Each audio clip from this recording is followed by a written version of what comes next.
तर आज आपण हिवाळा स्पेशल मस्त असे मोमोज बनवणार आहोत। तर इथं अर्धा किलो कोबी बारीक कट करून घेऊन त्यामध्ये 1 चमचा मीठ टाकले, 10 मिनिटासाठी ठेवून घ्यायचं। तोपर्यंत दुसऱ्या भाज्या आपल्याला कट करून घ्यायच्या आहेत। भाज्या कट करताना ना थोडीशी परेशानी वाटते का तर ह्या भाज्या अगदीच बारीक, त्यामुळे बऱ्याचशा आपल्या मैत्रिणी आहेत ती घरी मोमोज बिलकुल तयार करायच्या भानगडीत पडत नाहीत।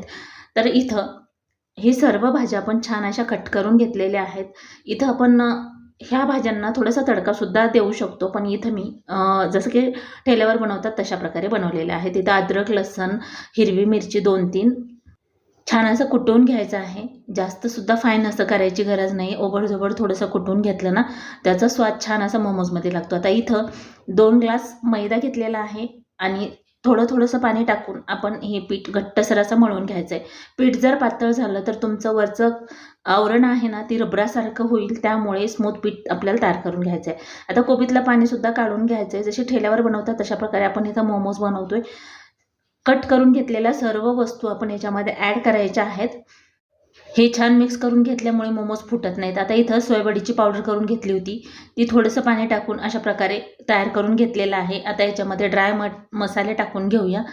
तर याच्यामध्ये 1 चमचा काळी मिरी पावडर, मोमोज मसाला तुमच्या आवडीनुसार टाकू शकता। इथे मी 2 चमचे टाकलेला आहे आणि अर्धा चमचा धने आणि जिऱ्याची पावडर, इथं अजिनोमोटो किंवा टेस्टर पावडर घेतले पाव चमचा आणि चवीनुसार मीठ टाकायचं आहे।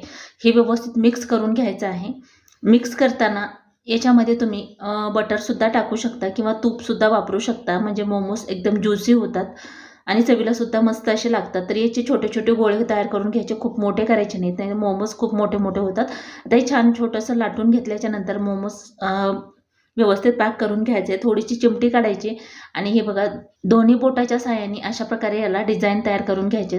तर तुम्ही इथं डिझाईन जरी नाही केले, जसं की आपण करंजे बनवतो तसं जरी केलं तरीही चालतं। आता थंडीचे दिवस आहेत, मुलांच्या पोटात भाज्यासुद्धा जातील किंवा मुलंसुद्धा आवडीने खातील। थंडीच्या दिवसामध्ये काहीतरी गरमागरम खावंसं वाटतं, तर नक्की एकदा ट्राय करा आणि कमेंटमध्ये सांगायला बिलकुल विसरू नका। तर एकदम परफेक्ट असा आपला मोमोज तयार झालेला आहे, बघू शकता। पटणार नाही, आपण ह्या घरी केलेला आहे। आता इथं एखाद्या कढईमध्ये पाणी ठेवायचं आहे। एका चाळणीवर तूप लावून हे मोमोज ठेवून घेतलेत आणि 10 ते 15 मिनिटासाठी याला स्टीम करून घ्यायचं आहे, म्हणजे वाफवून घ्यायचं आहे। 15 मिनिटाच्या नंतर बघू शकता ठेल्यावर असतात तशा प्रकारे हे आपले मोमोज तयार झालेत। प्लेटमध्ये काढून घेऊया। एकदम ज्युसी, बिलकुल रबरासारखे झालेले नाहीत आणि चवीला सुद्धा तितकेच भन्नाट। इथं लाल आणि हिरवी चटणी टाकून घेतलेली आहे। हे मोमोज खाल्ल्यानंतर तुम्हाला बिलकुल वाटणार नाही आपण हे घरी केलेत, त्यामुळे कंटाळा न करता ट्राय करा। कमेंट करून सांगायला बिलकुल विसरू नका। चला तर भेटूया अशाच एका छानशा रेसिपीमध्ये।